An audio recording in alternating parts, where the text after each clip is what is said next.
আসসালামু আলাইকুম রহমতুল্লাহি ওয়া বারাকাতুহু। আমরা এখন জিগারের ডাল দিয়ে বেড়া দিব।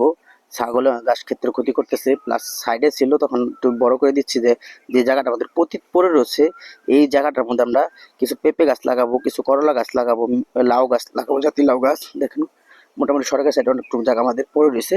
আমাদের কথা হলো কোনো পতিত জায়গা আমরা রাখবো না। যেখানে পতিত জায়গা থাকবে, খালি জায়গা থাকবে, এই জায়গায় আমরা কিছু না কিছু করবো। এই দেখেন রোডের সাইড দিয়ে সুন্দর করে যে ঘাস টাস না হয় পরিষ্কার করে নিচ্ছি। পরিষ্কার করে নেওয়ার পরে এখানে আমরা দেখা যায় মিষ্টি কুমড়া দিতে পারি, আর হলো আপনার মূলত পেঁপে দিব।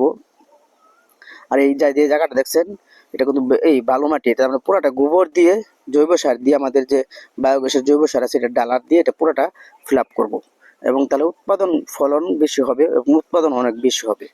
আমাদের গ্রামের উৎপাদন খরচ কমানোর জন্যই আমরা এসব করি। এ দেখেন নেটের বেড়া দিব যাতে ছাগল না আসতে পারে। এখানে ছাগল আমাদের মোটামুটি প্রচুর ক্ষতি করে।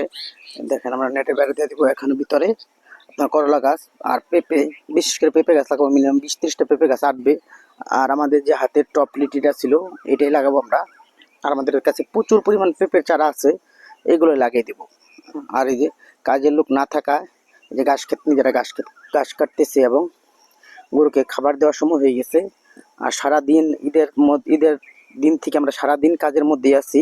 আমাদের আর ঈদ হয় নাই, ঈদের মধ্যে কখনো বেড়াতে পারি না।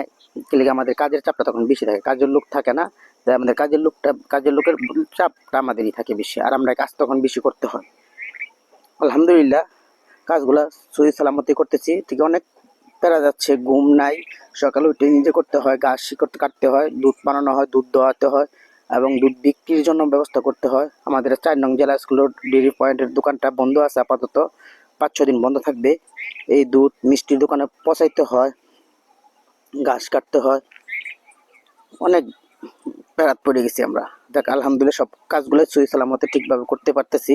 এবং এর মাঝখানে আরো 2টা গরু বিয়াইছে, আমাদের গাভী বিয়াইছে। এই গাভীর দুধ দোয়াইতে হয়, বাছুরকে ঠিক আছে কিনা বুঝতে হয়। আসসালাম।